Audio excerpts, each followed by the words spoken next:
Hello, आप सभी को मेरा नमस्कार। सभी चुनाव कर्मियों को मेरा नमस्कार। आज जो हम लोग देखेंगे कि बिहार पंचायत चुनाव 2021 में खुला लिफाफा तैयार करने में कितने कागजात की आवश्यकता हो रहा है और हम लोग कैसे भरेंगे, इसको भी हम लोग इसी वीडियो में हम लोग देखेंगे। तो आप लोग इस वीडियो को अच्छी तरह से देख करके आसानी से खुला लिफाफा तैयार किया जा सकता है। तो सबसे पहले हम लोग देख लेंगे कि कितने सेटों में कागज की आवश्यकता पड़ेगी। तो देखिए, सबसे पहले पीठासीन पदाधिकारी की डायरी 2 सेट में तैयार करना है। पीठासीन पदाधिकारी घोषणा प्रत्येक पद के लिए 2-2 सेट चाहिए, यानी 4 पद ईवीएम से और 2 पद मत पेटी से चुनाव होना है। यानी 4 दूनी 8 सेट ईवीएम के लिए और मत पेटी के लिए 2 सेट तैयार करेंगे, तो आपको 4 सेट में तैयार करना पड़ेगा। तो कुल आपका 12 सेट लगेगा कागज पीठासीन पदाधिकारी की घोषणा के लिए। और मत पत्र लेखा 17 सी फार्म जो भराएगा प्रत्येक पद के लिए 2-2 सेट, यानी ईवीएम के लिए 4 पद है तो यानी 4 दूनी 8 और मत पेटी से 2 का चुनाव हो रहा है तो 2 दूनी 4, यानी 8 और 4 12 सेट कागज चाहिए मत पत्र लेखा तैयार करने के लिए। और देखिए, पेपर सेल लेखा जो होगा उसमें भी आपको प्रत्येक पद के लिए 2-2 तैयार करना है। तो ईवीएम से आपका हो जाएगा 4 पद और मत पेटी से 2 पद, यानी दोनों मिलाकर, यानी ईवीएम से और मत पेटी से, यानी 4 दूनी 8 सेट इसमें और 2 दूनी 4 सेट इसमें, यानी 12 सेट पेपर सील भी चाहिए। और वोटर टर्न आउट रिपोर्ट जो है आपको PA05 केवल 2 प्रति में चाहिए। उसके बाद विजिट सीट भी चाहिए 2 प्रति में और चालान आपका 3 प्रति में रहेगा। तो सबसे पहले हम लोग सभी कागजात को हम लोग जितना चाहिए उतना हम लोग सभी को एक जगह इकट्ठा करेंगे। यानी पीठासीन पदाधिकारी की डायरी मान लिए कि इसमें हम लोग 1 नंबर 2 नंबर 3 नंबर करके हम लोग सीरियल किए हैं। तो आप लोग पीठासीन पदाधिकारी की डायरी, यानी देखिए एक जगह कर लेना है, यानी 1 नंबर लिखा होगा तो यानी पीठासीन पदाधिकारी की डायरी का कागज है। इसमें एक जगह हम लोग पीठासीन पदाधिकारी की डायरी। और 2 नंबर कहने का मतलब, तो 2 नंबर हम लोग देखेंगे तो 2 नंबर में क्या रहेगा, तो इसमें घोषणा रहेगा ईवीएम का भी और मत पेटी का भी। इससे आसानी होगा आपको खोजने में और कागज को भरने में। इसके बाद 3 नंबर में मत पत्र लेखा है तो 3 नंबर का कागज निकालेंगे और मत पत्र लेखा ईवीएम और मत पेटी के लिए एक जगह रखना है। और 4 नंबर है तो 4 नंबर आपका पेपर सी लेखा के लिए है तो ईवीएम का और मत पेटी का। 5 नंबर पर है आपका वोटर टर्न आउट रिपोर्ट, तो 5 नंबर कागज हम लोग निकालेंगे और वोटर टर्न आउट भरेंगे। और 6 नंबर में क्या है तो विजिट सीट। तो सभी पर हम लोग सीरियल कर लेंगे और बारी बारी से भरेंगे, तो आपको असुविधा नहीं होगी और हम लोग आसानी से भरते रहेंगे कागज को। तो सबसे पहले हम लोग देखेंगे कागज जो है आपका पीठासीन पदाधिकारी की डायरी, यानी हम लोग 1 नंबर कागज निकालेंगे। यानी हम लोग 1 नंबर कागज निकालेंगे किसने, तो क्या उसमें भराएगा तो पीठासीन पदाधिकारी की डायरी, यानी हम लोग 1 नंबर कागज ले लेंगे, बाकी सब हम लोग नंबरिंग किए हैं उसको अस्थिर छोड़ देंगे। तो देखिए 1 नंबर कागज में हम लोग को क्या भरना है, पीठासीन पदाधिकारी की डायरी। इसको 2 सेट में भरना है। कितना सेट में भरना है तो 2 सेट में। तो सबसे पहले पीठासीन पदाधिकारी की डायरी को हम लोग खोलेंगे और भरने के लिए सीखेंगे कि किस प्रकार से भरना है। तो देखिए, सबसे पहले हम लोग देखिए ये खुला लिफाफा में रहेगा तो पीठासीन पदाधिकारी की डायरी लिखा हुआ है। तो सबसे पहले क्या करना है कि जो हम लोग पढ़ते जाएंगे और भरते जाएंगे प्रखंड और जिला का नाम, तो प्रखंड के जगह पर अपना प्रखंड का नाम और जिला के जगह पर अपना जिला का नाम लिख देना है। उसके बाद मतदान की तारीख, इसको भी अपने निर्वाचन क्षेत्र के डेट के अनुसार डालना है। देखिए मतदान केंद्र की संख्या एवं नाम, तो संख्या डाल देंगे और वहाँ का जो नाम रहेगा मतदान केंद्र का वो नाम नोट कर देना है। और देखिए जिला निर्वाचन पदाधिकारी के आदेश के अंतर्गत नियुक्त अधिकारी की अनुपस्थिति का नाम, इसमें कोई अनुपस्थित नहीं रहेगा तो नहीं लिखेंगे। देखिए आपके द्वारा नियुक्त मतदान अधिकारी का नाम, पता और ऐसी नियुक्ति का कारण, तो इसमें नहीं भरा जाता है। ऐसा हालत बहुत कम ही आता है कि पीठासीन पदाधिकारी कोई अन्य व्यक्ति को नियुक्त करते हैं। तो देखिए 6 नंबर जो है उपयोग में लाई गई मत पेटी की संख्या तथा प्रकार।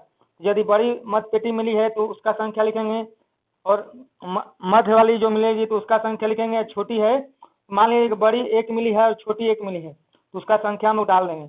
और देखिए इसमें अब ये मत पेटी के लिए हो गया। इसके बाद देखिए क्या करना है कि ईवीएम का डिटेल डालना है। तो पद का नाम, तो वार्ड सदस्य, मुखिया, पंचायत समिति और जिला परिषद। इसमें संख्या डाल देंगे एक एक, चाहे कि सीयू और बीयू का नंबर इसमें नोट करना होता है। और आपको मिलेगा लिखा हुआ सीयू और बीयू पर लिखा रहेगा वार्ड सदस्य, तो सीयू को वार्ड सदस्य वाले के साथ अटैच करना है, दोनों को एक साथ ही अटैच करना है। इसका संख्या लिखा रहेगा, बीयू और सीयू पर वार्ड सदस्य केवल लिखा रहेगा, लेकिन उसके वार्ड सदस्य वाले सीयू का नंबर और वार्ड सदस्य वाले बीयू का नंबर नोट कर देंगे। उसी प्रकार से जिस ईवीएम मशीन के सीयू पर मुखिया का लेवल लगा रहेगा तो और बीयू पर मुखिया का लेवल लगा रहेगा तो उसका नंबर यहाँ पर मुखिया के सामने वाले खंडा में हम लोग नोट कर लेंगे। और उसी प्रकार से पंचायत समिति का सीयू और बीयू का लेवल लगा रहेगा तो उसका हम लोग नंबर डाल देंगे। और जिला परिषद, तो जिला परिषद के लिए जो सीयू और बीयू होंगे उनका नंबर चढ़ा लेना है। और देखिए जो हम लोग पेपर सील प्रयोग किए हैं जिला परिषद के लिए मान लीजिए कि प्रयोग किए हैं एक, तो उसका नंबर चढ़ा लेंगे। पेपर सेल का डिटेल डालना है। मुखिया के लिए एक उपयोग किए हैं तो उसका नंबर नोट कर लेंगे। पंचायत समिति उसके लिए भी एक हम लोग उपयोग किए हैं तो उसका हम लोग नंबर पेपर सील का चढ़ाना है। वार्ड सदस्य के लिए एक, तो इसमें हम लोग उसका नंबर नोट कर लेंगे। सरपंच और पंच इसके लिए तो बॉक्स का हम लोग इस्तेमाल किए हैं, तो इसमें भी जो पेपर सील उपयोग होगा बड़ा बॉक्स में एक लगेगा और छोटा बॉक्स में एक लगेगा, तो उसका भी नंबर हम लोग इस पर चढ़ा लेंगे। और इसी पेपर सील का डिटेल भी हम लोग को तैयार करना है। पेपर सील लेखा जो है इसी से आपका तैयार हो जाएगा। देखिए पेपर सील लेखा जो है आपको प्रयुक्त पेपर सील लेखा का विवरण देना पड़ता है और कितना उपयोग किए और कितना रिटर्न किए इसमें आपको आ जाता है डिटेल रूप से। अब देखिए प्रयुक्त स्पेशल टैग का विवरण, तो वार्ड सदस्य, मुखिया, पंचायत समिति और जिला परिषद सब का नाम हम लोग नोट कर लेंगे। और देखिए सब हम लोग नोट कर जो हम लोग को मिलेगा कि आप पूरी स्पेशल टैग की संख्या यानी कितना हम लोग को प्राप्त हुआ है, तो 12 की संख्या में प्राप्त हुआ है, तो उसका हम लोग इसमें नंबर चढ़ाते हैं। क्या चाहते हैं नंबर, और कहाँ से लेकर कहाँ तक ये हम लोग चढ़ा लिए। और इसमें मान लिया जाए कि 718 लास्ट में है तो 793 इसमें 718, 719, 720 और 721 यानी हम लोग 4 गो उपयोग कर लिए हैं, यानी 12 में से 4 गो उपयोग कर लिए हैं तो 8 गो हम लोग रिटर्न किए हैं। तो इस प्रकार से हम लोग कितना हम लोग रिटर्न कर दिए हैं, तो 8। इसके बाद स्ट्रेपसील का विवरण देंगे, तो वार्ड, मुखिया, पंचायत और जिला परिषद जितना मिलेगा संख्या तो उसका हम लोग संख्या इसमें नोट कर लेंगे।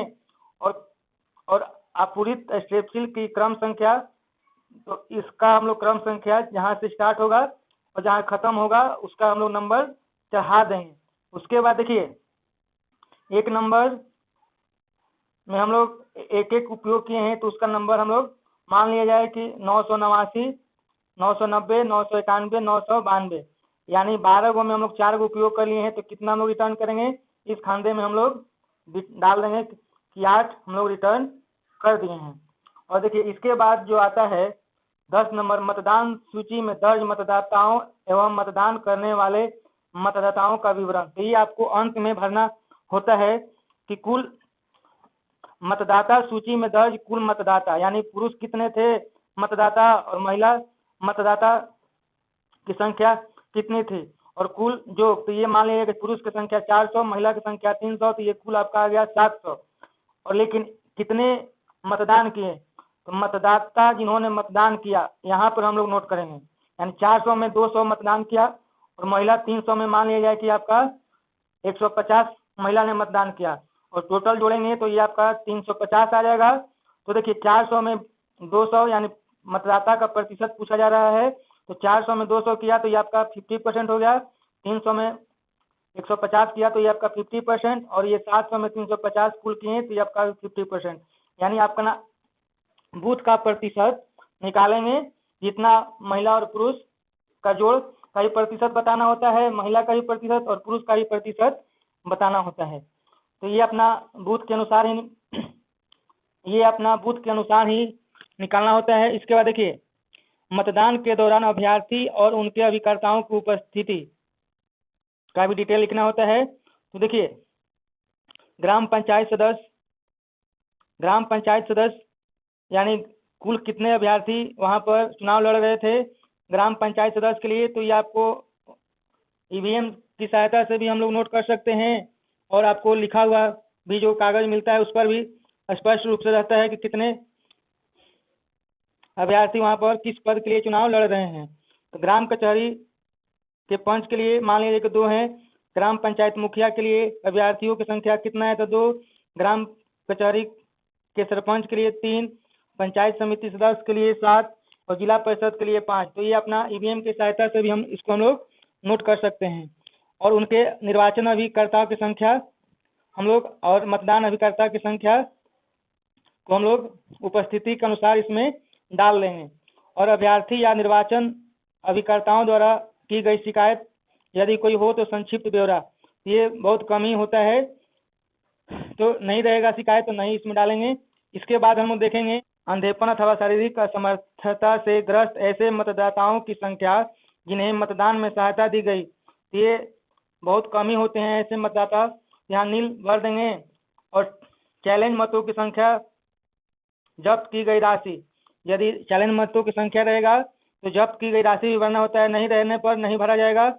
टेंडर मतों की संख्या यदि है तो भरेंगे, नहीं तो यहाँ पर नील लिखेंगे। यदि मतदान स्थगित करना पड़ा तो ऐसा मतदान स्थगन की अवधि, तो यदि होगा तो लिखेंगे, नहीं तो यहाँ पर नहीं भरेंगे। सबसे अंत में मतदान करने वाले मतदाताओं के मतदान का वास्तविक समय, जो समय रहेगा अंतिम वोट देने वाले का, वहाँ पर हम लोग समय नोट कर सकते हैं। और देखिए, चैलेंज मतों के प्रसंग में प्रतिरूपण के फलस्वरूप पुलिस को सौंपे गए प्रकरणों की संख्या यदि है तो देंगे, नहीं तो यहाँ पर नील लिख देंगे। अन्य महत्वपूर्ण घटना यदि कोई घटी हो तो जैसे 100 मीटर के भीतर प्रचार कपटपूर्ण ढंग से मुहर लगाने, सूचना अथवा अन्य कागजात मत पेटी में घुसड़ने का प्रयास, मतदाता या अन्य व्यक्तियों को धमकाने, कोई भूल विधि व्यवस्था को भंग करने का मामला इत्यादि हो, तो यहाँ पर नहीं रहेगा तो नहीं लिख देंगे। इसके बाद हम लोग यदि चुनाव शांतिपूर्ण ढंग से रहा तो यहाँ पर हम लोग नोट कर देते हैं कि चुनाव शांतिपूर्ण एवं विधि व्यवस्था के अनुसार संपन्न हुआ, यहाँ पर हम लोग नोट कर देंगे। यहाँ पर हम लोग पीठासीन पदाधिकारी द्वारा साइन और मुहर लगा कर इसको हम लोग तैयार कर लेंगे इस प्रकार से। देखिए, अगले वीडियो में हम लोग देखेंगे पीठासीन पदाधिकारी की घोषणा, जो 12 सेटों में तैयार करना है, यानी ईवीएम के लिए 8 सेट और मत पेटी के लिए 4 सेट। इसको हम लोग देखेंगे अगले वीडियो में। आज के लिए इतना ही, धन्यवाद।